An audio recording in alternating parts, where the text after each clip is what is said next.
જય શ્રી કૃષ્ણ. રાધે રાધે. મારી યુટ્યુબ ચેનલમાં તમારું હાર્દિક સ્વાગત છે. સૌ દર્શક મિત્રોને ઋષિ પાંચમની હાર્દિક શુભકામનાઓ. જો તમે આ પવિત્ર દિવસે ઋષિઓની અને ભગવાનની કૃપા પ્રાપ્ત કરવા માંગતા હો તો જય શિવ શંભુ, જય શ્રી કૃષ્ણ જરૂર લખજો. અને જો તમે ચેનલમાં નવા હોય તો ચેનલને સબસ્ક્રાઈબ અવશ્ય કરજો. આજે આપણે ઋષિ પંચમીના પવિત્ર વ્રતની સપ્ત ઋષિઓની પૂર્ણ શુભ ફળ આપનારી કથાનું રસપાન કરવાના છીએ. આ વ્રત ખાસ કરીને સ્ત્રીઓ માટે અત્યંત શુભ અને સૌભાગ્યવર્ધક માનવામાં આવે છે. ઋષિ પંચમીનું વ્રત શ્રદ્ધાપૂર્વક કરવાથી સ્ત્રીઓ રજસ્વલા દોષથી મુક્ત થાય છે.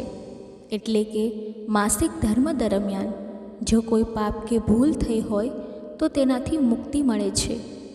એવી માન્યતા છે કે જો ઋષિ પંચમીના દિવસે પૂર્ણ શ્રદ્ધા અને ભક્તિથી વ્રત અને કથાનું શ્રવણ કરવામાં આવે તો જીવનના સર્વ દુઃખો દૂર થાય છે. સામાન્ય રીતે ઋષિ પંચમીની એક જ કથા સાંભળવામાં આવે છે, પરંતુ આજે હું તમને સપ્ત ઋષિઓની અલગ અલગ કથાઓનું રસપાન કરાવીશ, જેથી તમને સંપૂર્ણ શુભ ફળની પ્રાપ્તિ થાય. તો ચાલો આપણે આ પવિત્ર કથાનો આરંભ કરીએ. એક પ્રાચીન સમયની વાત છે. ચંદ્રદેશ નામના રાજ્યમાં શાંતનુ નામે એક બ્રાહ્મણ રહેતા હતા. તેઓ અત્યંત પવિત્ર, જ્ઞાની અને ધર્મનિષ્ઠ હતા.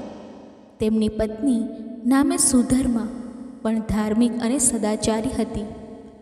આ દંપતીને 2 સંતાનો હતા. એક પુત્ર નામે વિદ્યાસાગર અને એક પુત્રી નામે કલ્યાણી. વિદ્યાસાગર પોતાના પિતાની જેમ વિદ્વાન અને જ્ઞાની હતો, જ્યારે કલ્યાણી અત્યંત સુંદર અને સંસ્કારી હતી. શાંતનુ અને સુધર્મા ધર્મભાવથી ગૃહસ્થ જીવન વ્યતીત કરતા હતા. જ્યારે કલ્યાણી યુવાન થઈ ત્યારે શાંતનુએ ધામધૂમથી તેના લગ્ન એક સદગૃહસ્થ સાથે કરાવ્યું અને કન્યાદાનનું પુણ્ય કમાયું. પરંતુ દુર્ભાગ્યે થોડા જ સમયમાં કલ્યાણીના પતિનું અકાળે મૃત્યુ થયું અને તે વિધવા બની ગઈ. યુવાન પુત્રીને વૈધવ્યનો ભોગ બનતી જોઈને શાંતનુ અને સુધર્માનું હૃદય દ્રવી ઉઠ્યું. તેમણે પોતાની પુત્રીને આશ્વાસન આપ્યું અને તેને ધર્મ, ધ્યાન, વ્રત અને તપમાં મન લગાવવાની સલાહ આપી.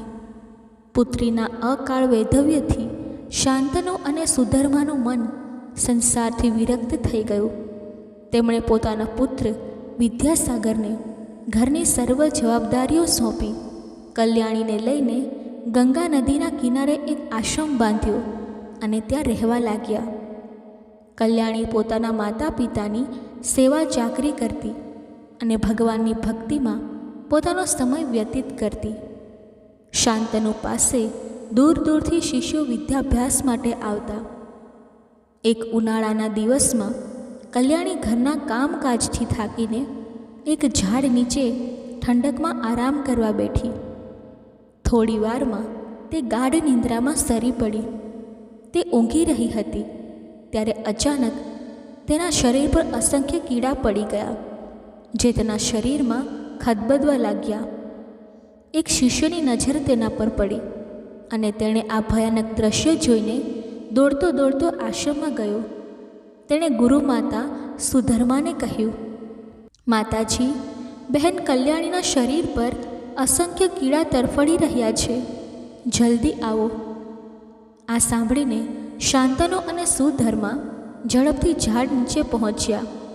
તેમણે જોયું કે તેમની પુત્રીનું શરીર કીડાઓથી ભરાઈ ગયું હતું. ગુરુ અને શિષ્યોએ મળીને કલ્યાણીને ઉપાડીને આશ્રમમાં લાવી.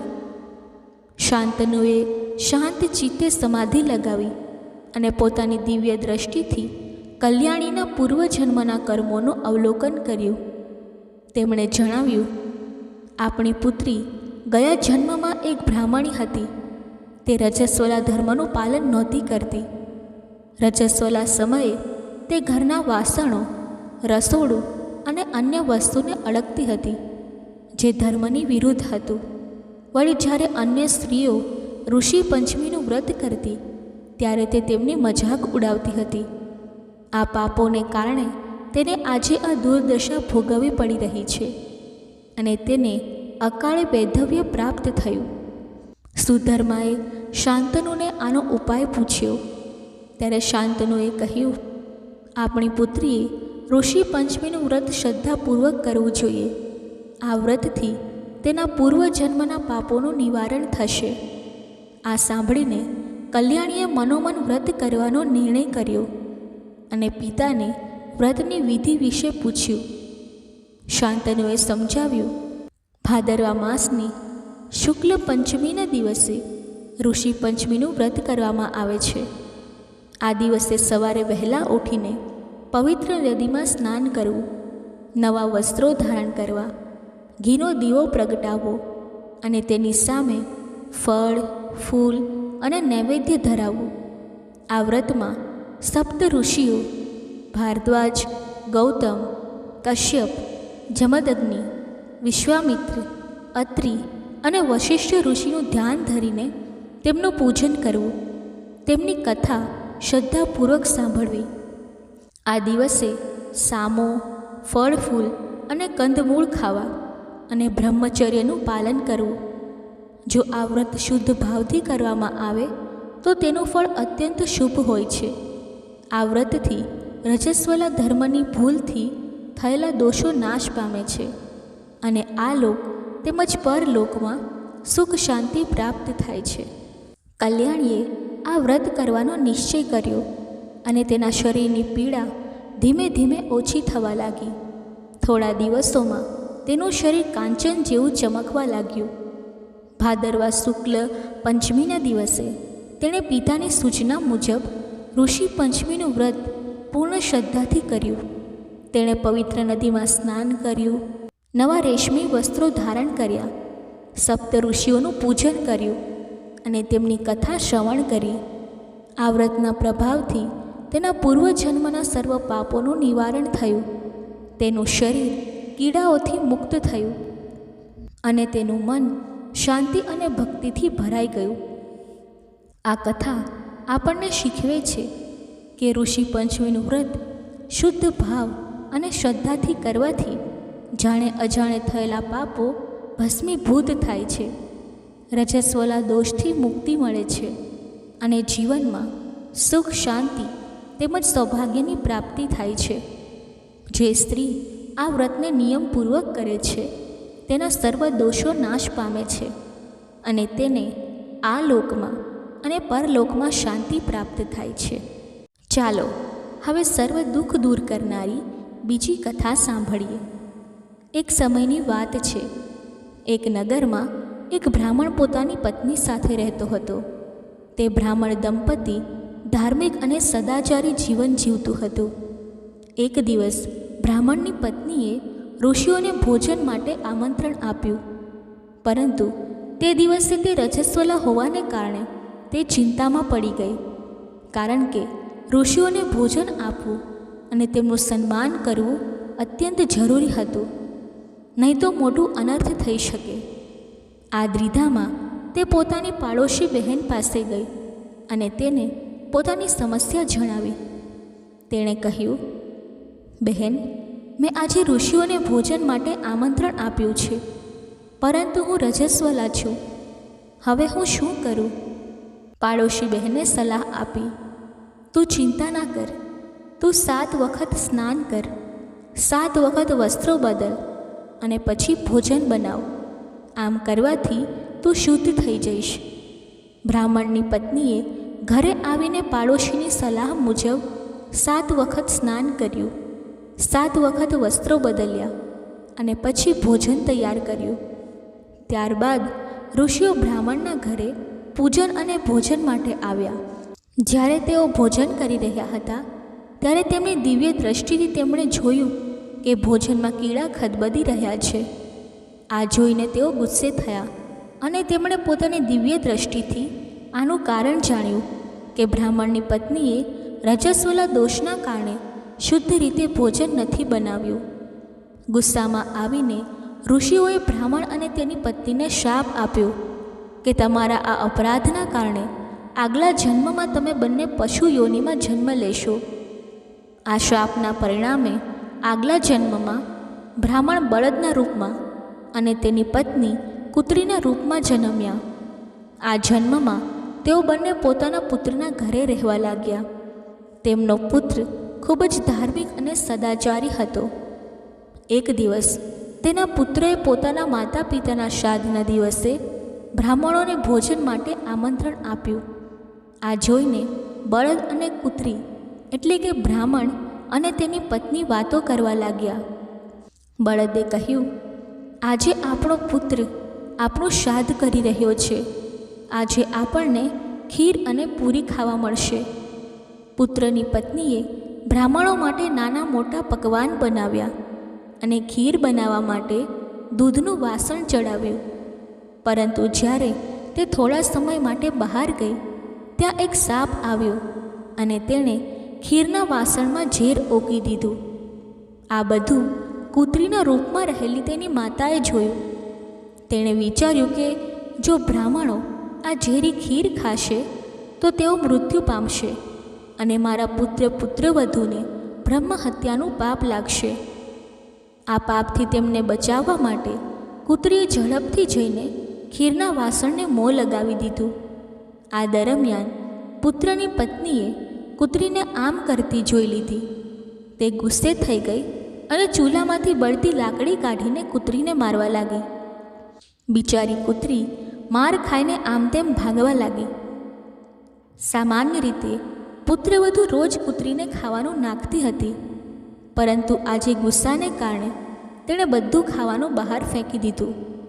ત્યારબાદ તેણે બધા વાસણો સાફ કરીને ફરીથી ભોજન બનાવ્યું અને બ્રાહ્મણોને ભોજન કરાવ્યું.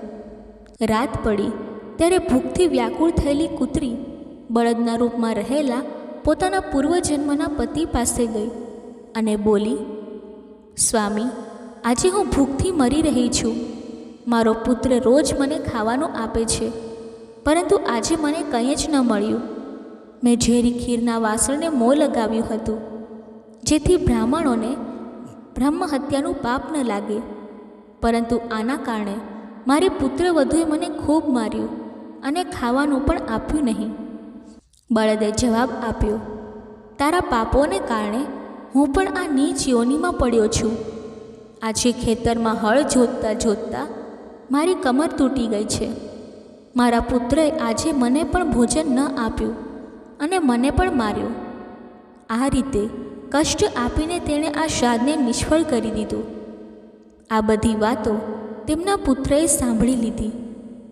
પોતાના માતા પિતાની આ દયનીય સ્થિતિ જોઈને તે ખૂબ દુઃખી થયો. તેણે તેમને તરત જ ભરપેટ ભોજન કરાવ્યું અને દુઃખી થઈને વનમાં ચાલ્યો ગયો. વનમાં જઈને તેણે ઋષિઓને પૂછ્યું, હે ઋષિવર, મારા માતા પિતા કયા કર્મોને કારણે આ નીચી યોનિમાં જન્મ્યા છે અને તેમને આ યોનિમાંથી મુક્તિ કેવી રીતે મળી શકે? ઋષિઓએ કહ્યું, તેમની મુક્તિ માટે તું તારી પત્ની સાથે મળીને ઋષિ પંચમીનું વ્રત કર અને તેનું ફળ તારા માતા પિતાને અર્પણ કર. ઋષિઓના કહેવા મુજબ પુત્રએ ભાદરવા માસની શુક્લ પંચમીના દિવસે નિયમપૂર્વક પવિત્ર નદીમાં સ્નાન કર્યું, નવા રેશમી વસ્ત્રો ધારણ કર્યા અને સપ્ત ઋષિઓનું શ્રદ્ધાપૂર્વક પૂજન કર્યું. તેણે પોતાની પત્ની સાથે મળીને પૂર્ણ વિધિ વિધાનથી પૂજા કરી અને તેનું પુણ્ય પોતાના માતા પિતાને અર્પણ કર્યું. આ વ્રતના પ્રભાવથી તેમના માતા પિતા પશુ યોનિમાંથી મુક્ત થયા. વ્રત પૂર્ણ થતાં જ આકાશમાંથી દિવ્ય વિમાન આવ્યું અને બળદ સુંદર પુરુષના રૂપમાં અને કૂતરી સુંદર સ્ત્રીના રૂપમાં પરિવર્તિત થયા. આમ ઋષિ પંચમીના વ્રતની મહિમાથી તેમને મુક્તિ મળી અને તેઓ પોતાના પાપોમાંથી છૂટીને ઉચ્ચ લોકમાં ગયા. આ કથા આપણને શીખવે છે કે શ્રદ્ધા અને ભક્તિથી કરેલું ઋષિ પંચમીનું વ્રત જીવનના સર્વ દુઃખો અને પાપોમાંથી મુક્તિ આપે છે અને સૌભાગ્ય તેમજ શાંતિ પ્રદાન કરે છે.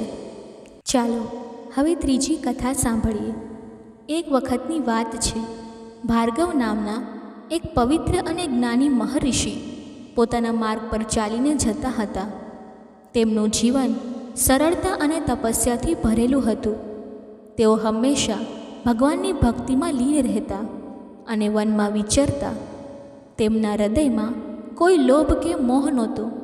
ફક્ત પરમાત્માની કૃપા અને સત્યની શોધ હતી અને તેમના પગલાં પરમાત્માના આશીર્વાદથી પ્રકાશમાન હતા.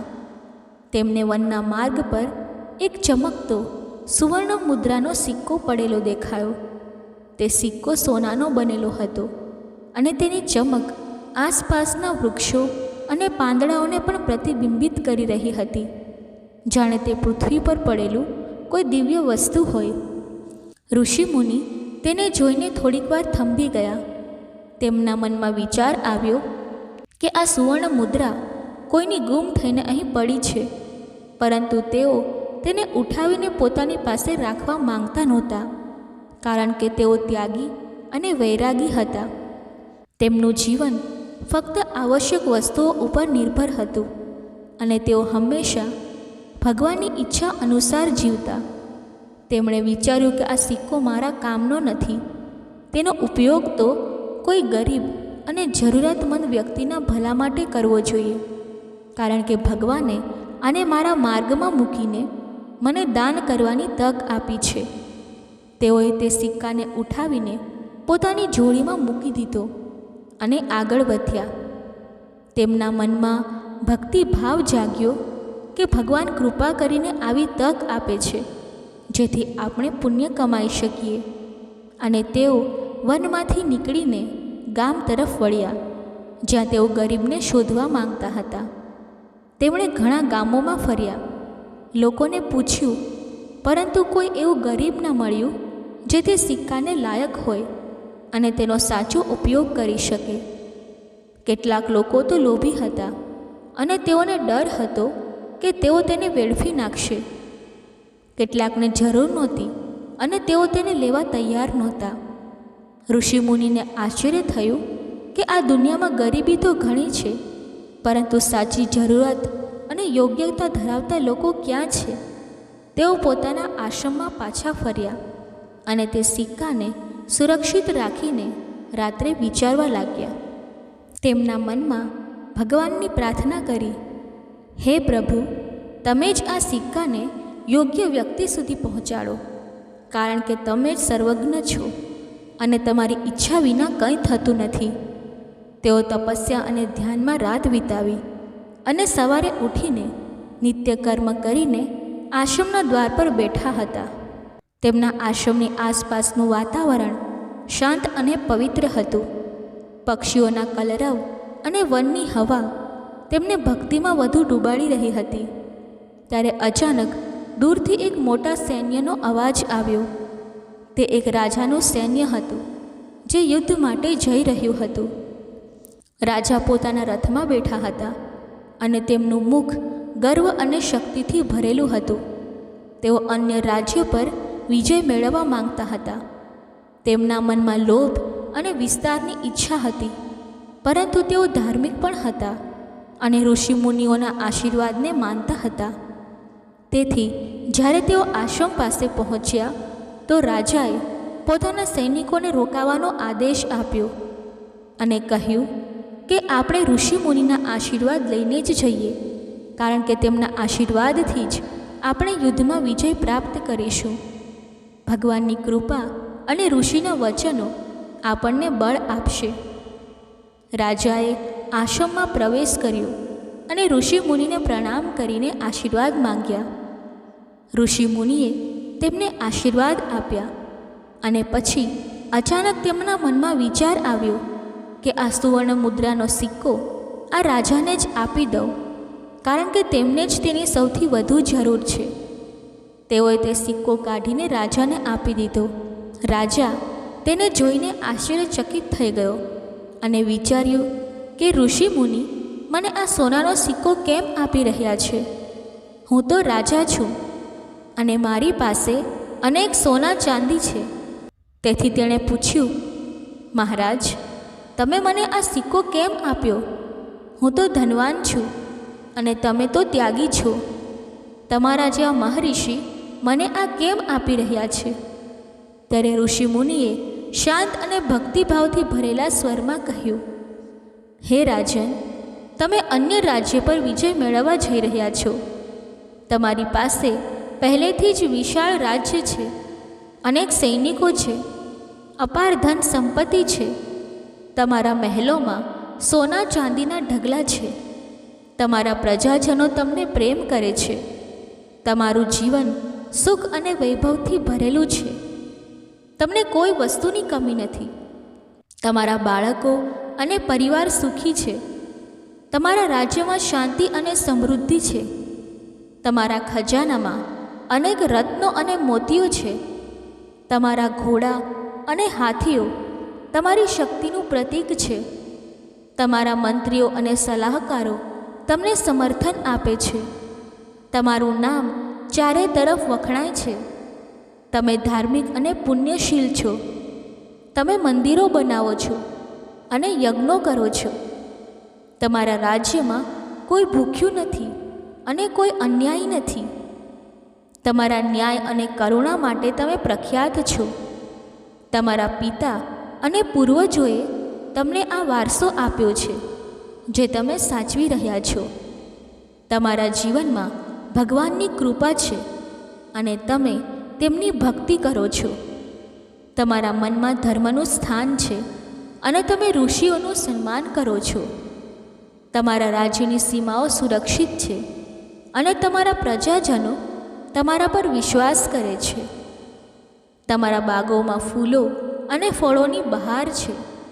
તમારા તળાવો અને નદીઓ પાણીથી ભરેલા છે. તમારા વેપાર અને વ્યાપાર તેજીમાં છે. તમારા કલાકારો અને કવિઓ તમારા રાજ્યને મહિમા આપે છે. તમારા યુદ્ધના અનુભવ તમને મજબૂત બનાવે છે. તમારા મિત્ર રાજ્યો તમારી સાથે છે. તમારા શત્રુઓ તમારાથી ડરે છે. તમારું આરોગ્ય સારું છે. તમારા પત્ની અને પરિવાર તમારા પર ગર્વ કરે છે. તમારા ધાર્મિક તહેવારો અને ઉત્સવો તમારા રાજ્યને આનંદ આપે છે. તમારા વિદ્વાનો અને ગુરુઓ તમને માર્ગદર્શન આપે છે. તમારા બાળકોનું ભવિષ્ય ઉજ્જવળ છે. તમારા સપનો અને આકાંક્ષાઓ પૂર્ણ થઈ રહ્યા છે. તમારા જીવનમાં કોઈ અભાવ નથી અને તમે સુખી છો. પરંતુ તેમ છતાં તમે અન્યનું રાજ્ય હડપવા માંગો છો. તમારી ઈચ્છા વધુ અને વધુ મેળવવાની છે. તમારા મનમાં અતૃપ્તિ છે, જે તમને અસ્વસ્થ બનાવે છે. તમે જે પાસે છે તેમાં સંતોષ અનુભવતા નથી. તમારા હૃદયમાં લોભનું વિષ છે, જે તમને અંધ કરી રહ્યો છે. તમે ભગવાનની કૃપાને ઓળખતા નથી અને વધુની તરસમાં ફસાયા છો. તમારી આ ગરીબી છે, જે ધનની નહીં પરંતુ મનની છે. તમે દુનિયાના સૌથી ગરીબ વ્યક્તિ છો, કારણ કે તમારી પાસે બધું હોવા છતાં તમે અસંતુષ્ટ છો.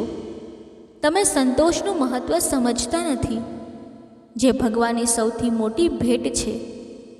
તમારા જેવા રાજા જે વધુ મેળવવા માટે યુદ્ધ કરે છે, તેઓ વાસ્તવમાં ગરીબ છે, કારણ કે તેઓનું મન ક્યારેય શાંત થતું નથી.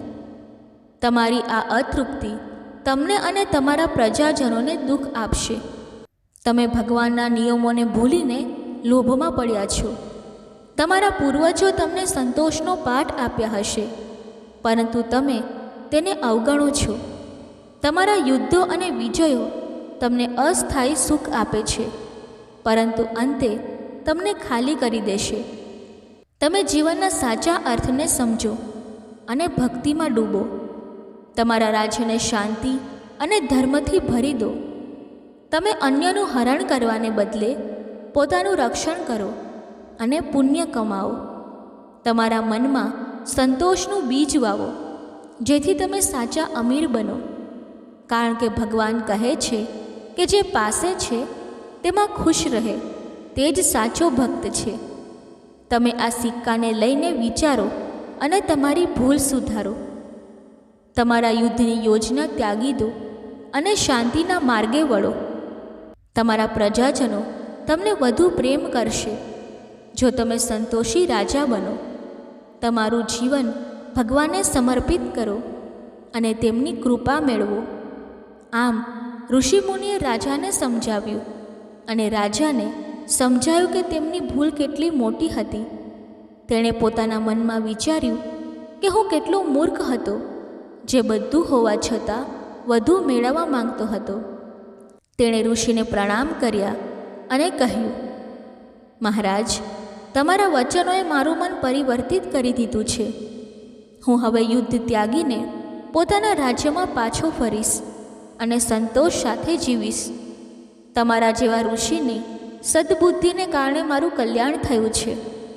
ભગવાન તમને વધુ જ્ઞાન અને શક્તિ આપે, જેથી તમે અન્યને પણ માર્ગદર્શન આપો.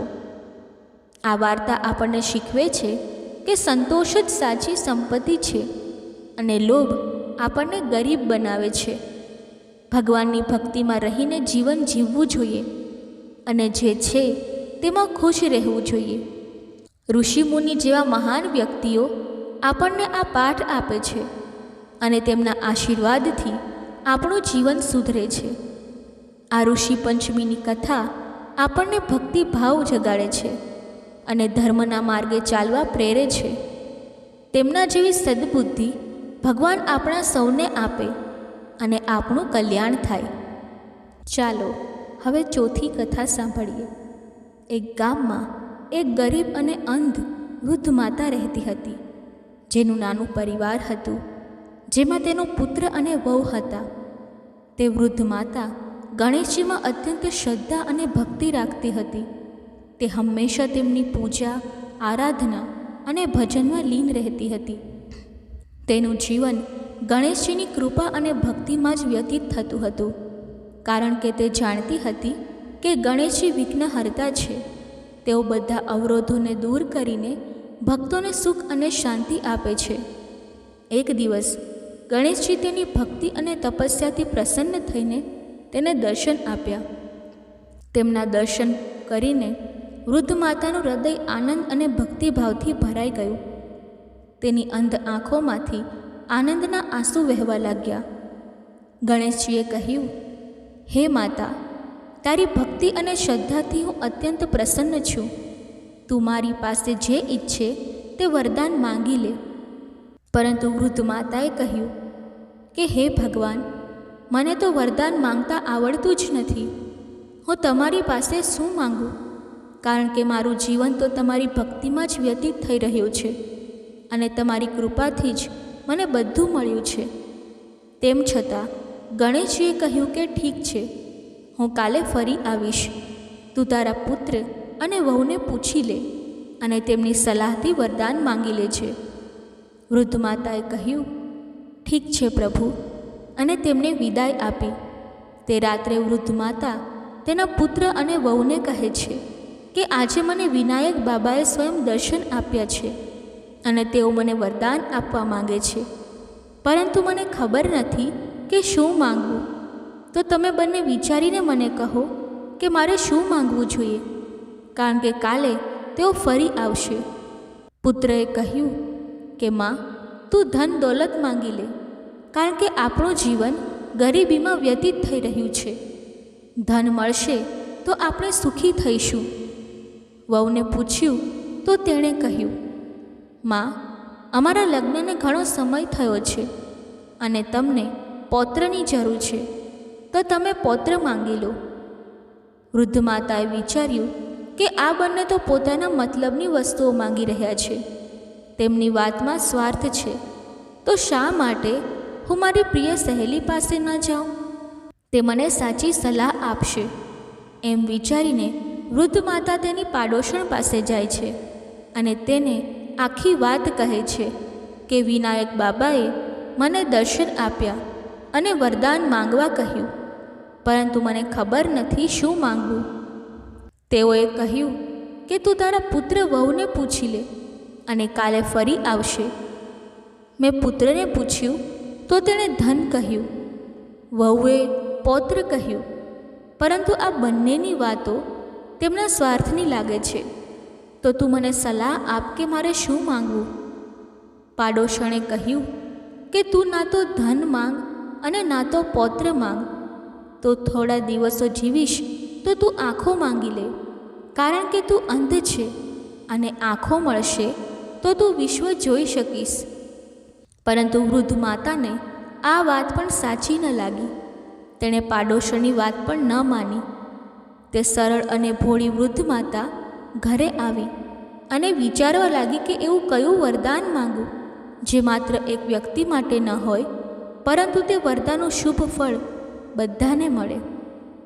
તેનું હૃદય ભક્તિભાવથી ભરેલું હતું અને તે જાણતી હતી કે ગણેશજીની કૃપા સર્વને મળે તેવી હોય છે.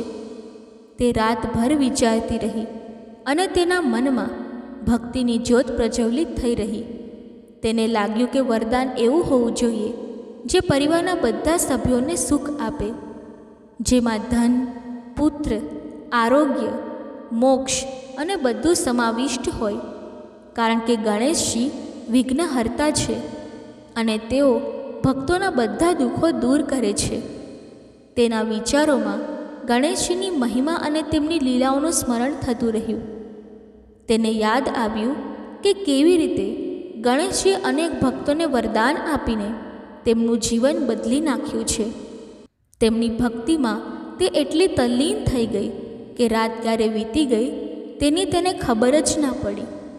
બીજા દિવસે ગણેશજી ફરી દર્શન આપવા આવ્યા અને કહ્યું, હે વૃદ્ધ માતા, આજે તું વરદાન માંગી લે. વૃદ્ધ માતાએ ભક્તિભાવથી હાથ જોડીને કહ્યું, હે વિનાયક, તમે મને એવું વરદાન આપો કે જેમાં સોનાનું કટોરો હોય, જેમાં પૌત્રને દૂધ પીતો જોઉં, સુહાગ આપો, નિરોગી કાયા આપો, 9 કરોડની માયા આપો, પુત્ર પૌત્ર આપો, વિશ્વમાં ભાઈ ભતીજા અને આખા પરિવારને સુખ આપો, અને અંતે મોક્ષ આપો. ગણેશજીએ મુસ્કુરાતા કહ્યું કે તે તો મને ઠગી લીધો અને બધું જ માંગી લીધું, પરંતુ તારી ભક્તિ અને સરળતાથી પ્રસન્ન થઈને હું તને બધું આપીશ. જે તે કહ્યું છે તે જ પ્રમાણે થશે. અને એમ કહીને ગણેશજી અંતર ધ્યાન થઈ ગયા. વૃદ્ધ માતાને ગણેશજીની કૃપાથી બધું મળી ગયું. તેની આંખોમાં પ્રકાશ આવ્યો. તેને ધન દોલત મળી, પુત્ર વહુને પુત્ર મળ્યો, પરિવારમાં સુખ અને શાંતિ વ્યાપી અને તેનું જીવન ભક્તિમાં વ્યતીત થયું. ગણેશજી જેમ વૃદ્ધ માતાને આપ્યું તેમ બધાને આપે. શ્રી ગણેશ ભગવાનની જય. ચાલો હવે 5મી કથા સાંભળીએ. ભાદરવા માસના પવિત્ર દિવસોમાં જ્યારે સમગ્ર વાતાવરણ ભક્તિના રંગમાં રંગાઈ જાય છે અને પ્રકૃતિ પોતે જ તુલસી માતાની મહિમાનું ગાન કરતી હોય તેમ લાગે છે, ત્યારે ગામની તમામ સ્ત્રીઓ રોજ તુલસી માતાને જળ અર્પણ કરવા જતી હતી. તેમના હાથમાં જળ ભરેલા કળશ હોય, મુખ પર ભક્તિની ચમક અને હૃદયમાં વિશ્વાસની જ્યોત પ્રજ્વલિત હોય. કારણ કે તુલસી માતા હિન્દુ ધર્મમાં અત્યંત શુભ અને પૂજનીય માનવામાં આવે છે. તેમની હાજરીમાં જીવનમાં હંમેશા શુભ ફળોની પ્રાપ્તિ થાય છે અને તેમના કારણે જ ભગવાન વિષ્ણુને અર્પણ કરવામાં આવતા ભોગમાં તુલસીનું પત્ર અવશ્ય લગાવવામાં આવે છે, જે તેમને અત્યંત પ્રિય છે અને તે વિના પૂજા અધૂરી માનવામાં આવે છે. તુલસી માતા જે વૃંદા તરીકે પણ જાણીતી છે, તેમની કૃપાથી જીવનમાં સુખ શાંતિ અને મોક્ષના માર્ગ પર આગળ વધી શકાય છે. તેમની ભક્તિ કરવાથી પાપોનો નાશ થાય છે અને ભગવાન વિષ્ણુની અનંત કૃપા પ્રાપ્ત થાય છે. એવા પવિત્ર માહોલમાં એક વૃદ્ધામાઈ, જેને બુઢિયામાઈ તરીકે ઓળખવામાં આવતી હતી, તે પણ રોજ તુલસી માતા પાસે આવી હતી. તેના વૃદ્ધ શરીરમાં પણ ભક્તિની અગ્નિ પ્રજ્વલિત હતી. તે તુલસી માતાને જળ અર્પણ કરીને ભાવપૂર્વક પ્રાર્થના કરતી કે હે તુલસી માતા, તું સત્યની દાતા છે. હું તારા છોડને રોજ સિંચું છું, તું મને વૈકુંઠનો વાસ આપ, મોતીઓની માળા આપ, ચંદનનું તિલક આપ, ઝાલરની ઝણકાર આપ, સાંઈનું રાજ્ય આપ અને શ્રી કૃષ્ણનો કાંધો આપ. આ પ્રાર્થના સાંભળીને તુલસી માતા ધીમે ધીમે સૂકાવા લાગી. તેમના પાંદડાઓમાં ઉદાસીની છાયા પથરાઈ ગઈ, કારણ કે તેમને ચિંતા થઈ કે આ વૃદ્ધા માઈની ઈચ્છાઓ તો હું પૂરી કરી શકું, પરંતુ શ્રી કૃષ્ણનો કાંધો કેવી રીતે આપી શકું? તુલસી માતાની આ ઉદાસી જોઈને ભગવાન વિષ્ણુ, જે તુલસીના પતિ શાલિગ્રામ તરીકે પણ જાણીતા છે, તેમણે પૂછ્યું કે હે તુલસી, તું કેમ સૂકાઈ રહી છે? તારી પાસે તો રોજ અનેક સ્ત્રીઓ આવે છે. તેઓ તને મીઠું ભોગ ચડાવે છે, ગીતો ગાય છે, તારી આરતી કરે છે. તારી પૂજા કરીને તેઓ તારી કૃપા મેળવે છે અને તું તેમને આશીર્વાદ આપે છે. તો પછી તારી આ ઉદાસીનું કારણ શું છે? તુલસી માતાએ ભાવુક થઈને કહ્યું, હે પ્રભુ, તમે સાચું કહો છો. અનેક સ્ત્રીઓ મારી પાસે આવે છે, તેઓ મારી ભક્તિ કરે છે, પરંતુ તેમાંથી એક વૃદ્ધ માઈ રોજ આવે છે અને તે આવી અનોખી પ્રાર્થના કરે છે. તે મને વૈકુંઠનો વાસ, મોતીઓની માળા, ચંદનનું તિલક, ઝાલરની ઝંકાર, સાંઈનું રાજ્ય અને શ્રી કૃષ્ણનો કાંધો માંગે છે. હું તો તને બધું જ આપી શકું, પરંતુ શ્રી કૃષ્ણનો કાંધો કેવી રીતે આપી શકું? તે તો તમારો જ છે. તમે જ તો શ્રી કૃષ્ણ છો. તમારા કાંધાને હું કેમ આપી શકું? આ વિચારથી મારું હૃદય વ્યથિત થઈ ગયું છે અને હું સૂકાઈ રહી છું. ભગવાન વિષ્ણુએ તુલસી માતાને સમજાવતા કહ્યું, હે તુલસી, તું ચિંતા ન કર. તારી ભક્તિ અને તારા ભક્તોની રક્ષા મારી જવાબદારી છે. જ્યારે તે વૃદ્ધા માઈનું મૃત્યુ થશે ત્યારે હું જાતે જ તેને મારો કાંધો આપવા જઈશ. તારી કૃપા અને તેની ભક્તિને હું સન્માન આપીશ, કારણ કે સાચી ભક્તિ કરનારને ભગવાન હંમેશા મદદ કરે છે. તુલસી માતાની ભક્તિમાં જે વિશ્વાસ અને શ્રદ્ધા છે તે અજેય છે અને તેના ભક્તોને મોક્ષના માર્ગ પર લઈ જાય છે. સમય વીતતો ગયો અને એક દિવસ તે વૃદ્ધા માઈનું દેહાંત થયું. ગામના તમામ લોકો એકઠા થયા. તેઓ તેના શરીરને અંતિમ સંસ્કાર માટે લઈ જવા માંગતા હતા, પરંતુ તેનું શરીર એટલું ભારે થઈ ગયું કે કોઈ તેને ઉઠાવી શકતું નહોતું. લોકો વિચારવા લાગ્યા કે આ વૃદ્ધા તો રોજ પૂજા પાઠ કરતી હતી, પાપોને નાશ કરવા માળા ફેરવતી હતી, તુલસી માતાની ભક્તિ કરતી હતી, તો પછી તેનું શરીર કેમ આટલું ભારે થઈ ગયું? કદાચ તેના કર્મોમાં કોઈ પાપ હશે, પરંતુ વાસ્તવમાં તે તેની ભક્તિની પરીક્ષા હતી, કારણ કે ભગવાનની લીલા અનંત છે અને તે ભક્તોની રક્ષા માટે વિવિધ રૂપ ધારણ કરે છે. ત્યારે ત્યાં એક બ્રાહ્મણના રૂપમાં ભગવાન વિષ્ણુ પ્રગટ થયા. તેમના મુખ પર દિવ્ય તેજ હતું અને આંખોમાં કરુણા ભરેલી હતી. તેમણે ત્યાં એકઠા થયેલા લોકોને પૂછ્યું કે ભાઈઓ, આ ભીડ કેમ છે? કયું કારણ છે આનું? લોકોએ કહ્યું કે આ વૃદ્ધામાએ મૃત્યુ પામી છે. તે પાપી હતી, તેથી તેનું શરીર ભારે થઈ ગયું છે.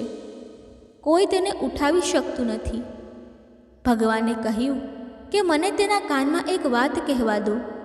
કદાચ તે પછી તેનું શરીર હળવું થઈ જાય અને પછી આપણે તેને અંતિમ વિદાય આપી શકીએ. લોકોએ સંમતિ આપી અને ભગવાન વૃદ્ધામાઈ પાસે ગયા.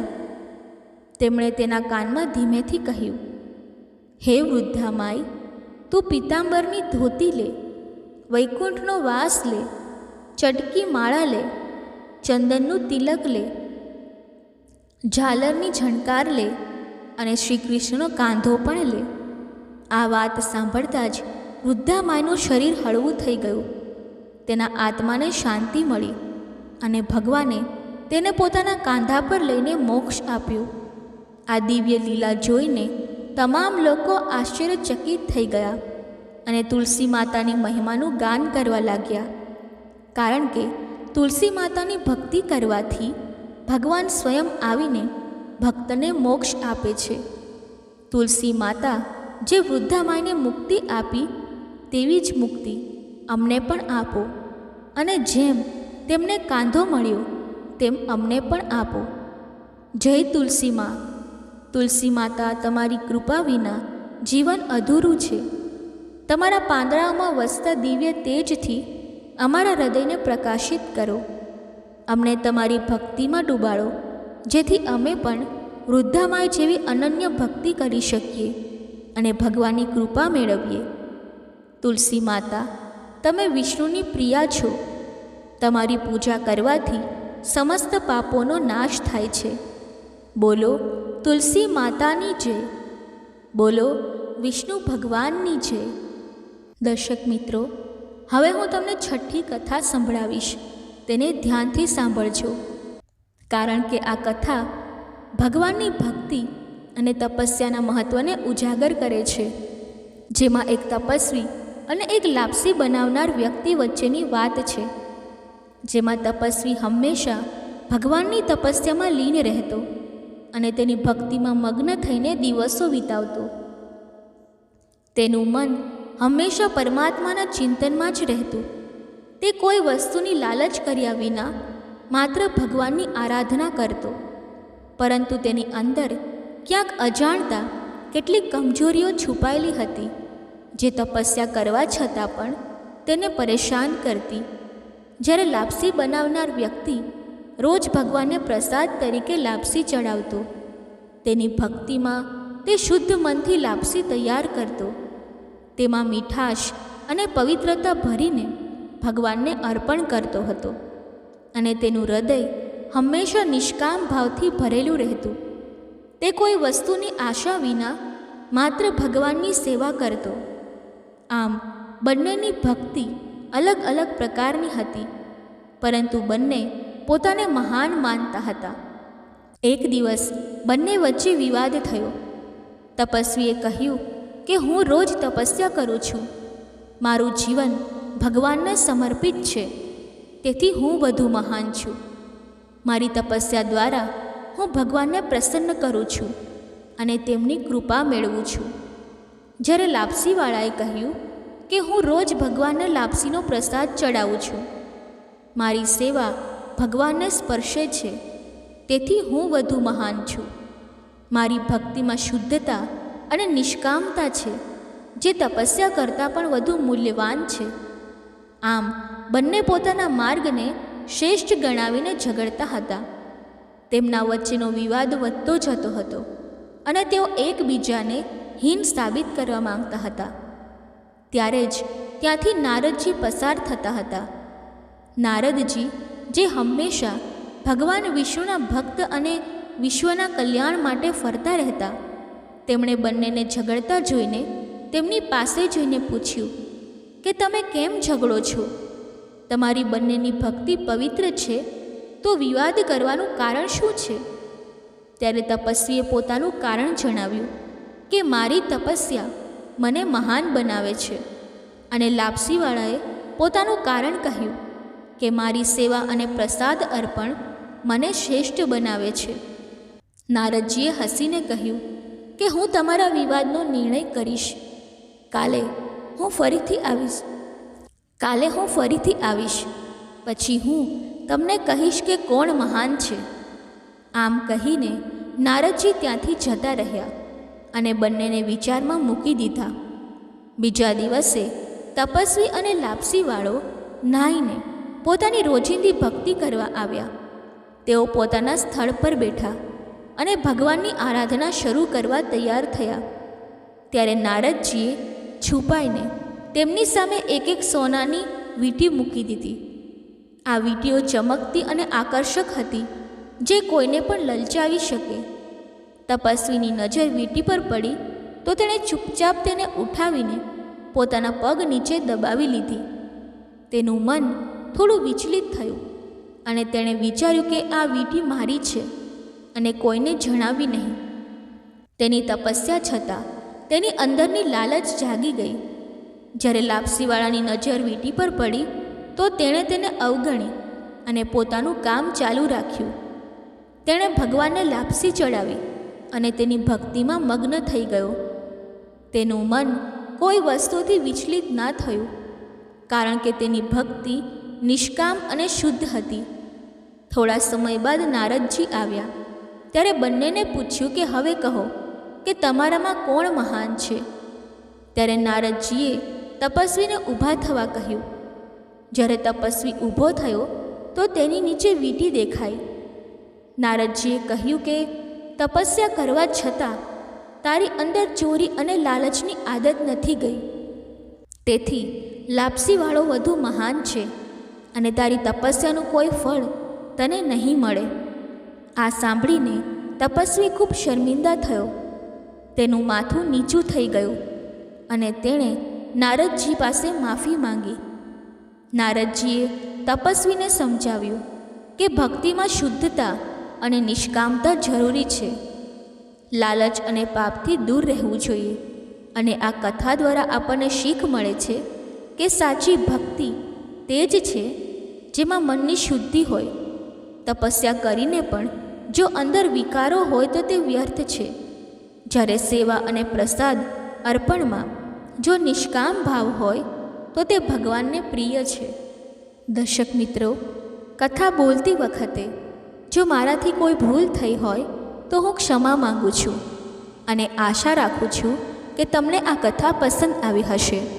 જો આ કથા તમને પસંદ આવી હોય તો વિડીયોને લાઈક કરી ચેનલને સબસ્ક્રાઈબ અવશ્ય કરી લેજો અને કોમેન્ટ બોક્સમાં જય ઋષિ મહારાજ, જય વિષ્ણુ ભગવાન અવશ્ય લખજો. ધન્યવાદ. જય શ્રી કૃષ્ણ. રાધે રાધે.